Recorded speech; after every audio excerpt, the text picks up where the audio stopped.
It's just a better defense blade. I have to say this actually could be an excellent defensive weapon.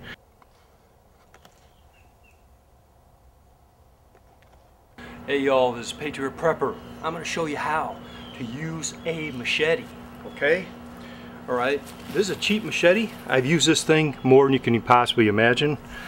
It's a cheap brand, but it works. It's effective. I don't know if you can see that American flag. Well, possibly here we need to put it in its position of possibly where we are today in distress. Get it? Okay. Well, anyway, using a machete, okay?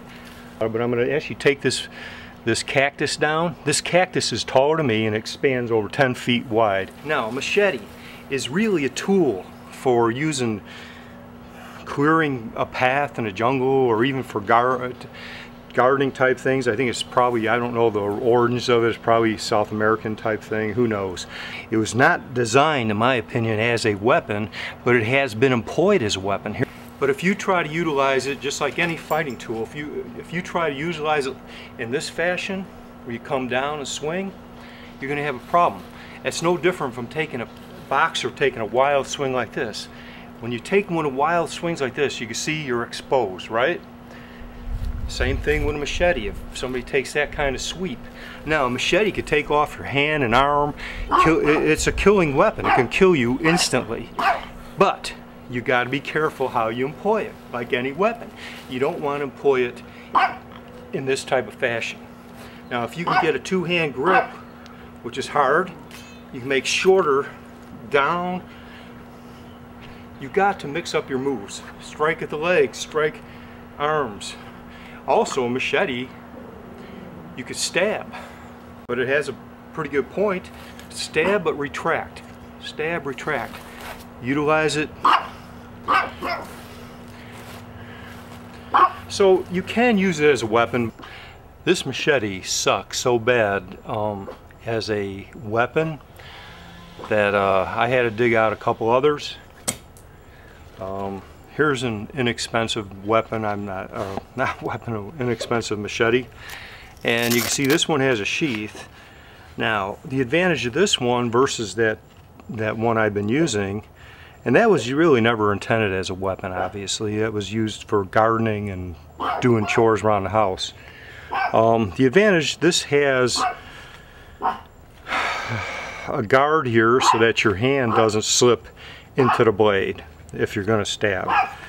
It also has a rubberized grip. If you notice, that thing flew out of my hand, and you know, so you got the advantage of that. Now, I'm not sure. This here is a Gerber, and Gerber pretty much did the same thing. They got this nice handle, they got this safety feature, which I don't really use, but you know, there's enough of protection here so that you won't, you know, slip your hand onto the blade. The Gerber, this is a little shorter, so as a weapon I could handle it a lot better. Also, the feature I like about this Gerber is that it can double up as a saw. So if you're in the wilderness, up in areas, you know, woodland type situation, this actually could be a pretty good tool. It's a little big, you know, if you carry it, you might want to carry it on your back, on a backpack, strapped. You know, it's a little bulky on your side, it gets in the way a little bit. But this, blade wise, you know, is a lot better. This Gerber is a lot better for a weapon type purpose versus this. Now for chopping, this cheap one's probably better because it has more heft, more weight at the end. But for defensive use, it's not balanced properly, okay? You know, if you know what I'm saying, it's just when you go to take a sweep, it wants the momentum because of the heaviness at the end of the blade. Just wants to keep going, so it's hard to get your action going back the other way. Whereas with this, I can use two hands easier. It's just so lighter and more balanced, you know. So I mean, could do a lot of damage. I have to say this actually could be an excellent defensive weapon, but today I'm really going to use it. I'm going to take down this plant. It's called a bayonet plant. I don't know the real name of it, but people use it for security around their windows because it has thorns. Let me show you now. I'm just going to take off a few leaves and I'm going to have somebody see if they can extract this thing.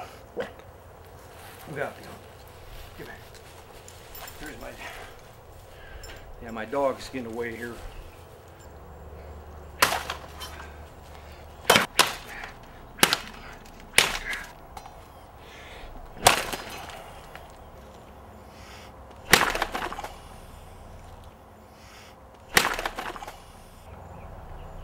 Yep, see that? Got it with a one clean shot. You can see what a couple hacks of that machete did. You know, just brutalize this thing. Some of these, as you can see, were cut clean off with one shot. Okay, you can see this is a pretty cool tool. They're designed more for jungle. You know, South America, South Florida. I use it for lawn tools, man. This thing has gotten more use than you can imagine. But you see I whack through this plant with, you know, some of them with one shot. And it's a very tough plant. I'll show you close up. Okay, as you can see, this plant is just unbelievable. It's like rope. There's no way I could break this with my hands, even this little strand here. This is like wood.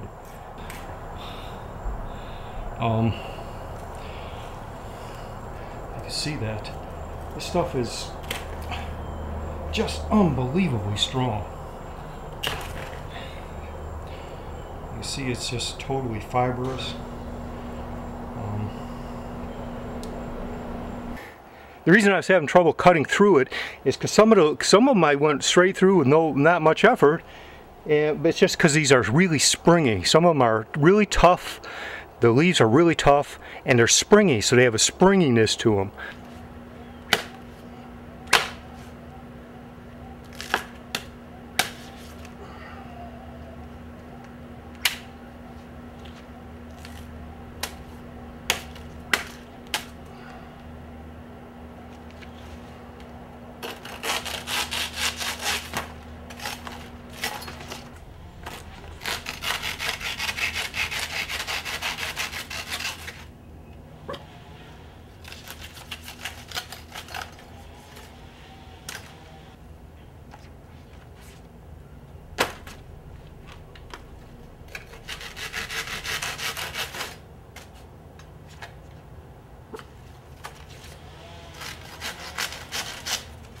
Okay guys, what I want to say about this Gerber is I think that Gerber knocked it out of the park. Man, this is an excellent machete for the price break. I'm impressed with it. What I really like is that they, you know, they have a finger grip here, so it guards your hand from sliding forward on the blade. This is a very grippy handle, so your hand won't slip off like I did in that Tex Grebner moment. This could be used as a lanyard, you know, to control your weapon, but sometimes if it did slip, it could come back and hit you. But it's actually used somehow, and I can't remember how, so that as a guard, I believe, so your hand doesn't slide forward on the blade. But what I really like is this sawback feature. Ow. The sawback feature is really great, especially using it in a woodland situation. The blade on a machete, you don't want it super sharp. You know, it's more, think of it more like an axe. It's like, and that's how I sharpen mine, same way I would an axe. I just use a simple file. But I wouldn't be afraid to take this out into a woodland situation. It's probably not ideally suited. I'd rather have an axe and a folding saw, but with this sawback, man, it can be utilized. I don't think this could replace an axe. It's got, the blades have too much flex and not the right chopping ability. In my opinion, I could do a whole lot. I could split big logs with a small camping Gerber, and I do have a Gerber camping axe. I should have brought it out. It's a really small one for backpacking, and it works great. Of course, when you're splitting really big logs, I'd prefer having a larger axe, but for backpacking it's excellent. So this can function as an excellent tool, and it can function as, if needed, as a weapon.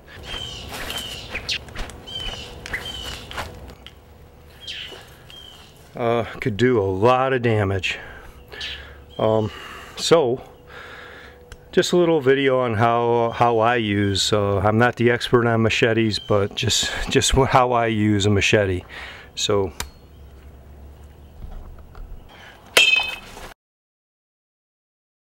I don't know if you saw that, man, but I lost freaking machete, almost hit the camera.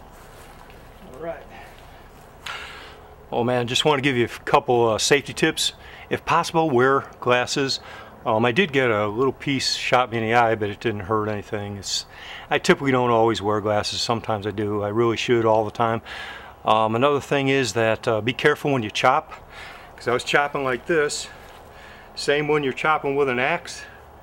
You don't want to chop with your legs, where you come down, you miss the log, or it slips and hit your leg. You know, keep a distance. So you got to respect any tool. There's a way to properly use it, not properly use it. So anyway, just wanted to give you a heads up on being safe and doing what you need to do, you know, because it's like, man, you don't want to hurt yourself, especially in a prepping situation where you don't have the best medical facilities. All right, Patriot Prepper, God bless you, over and out.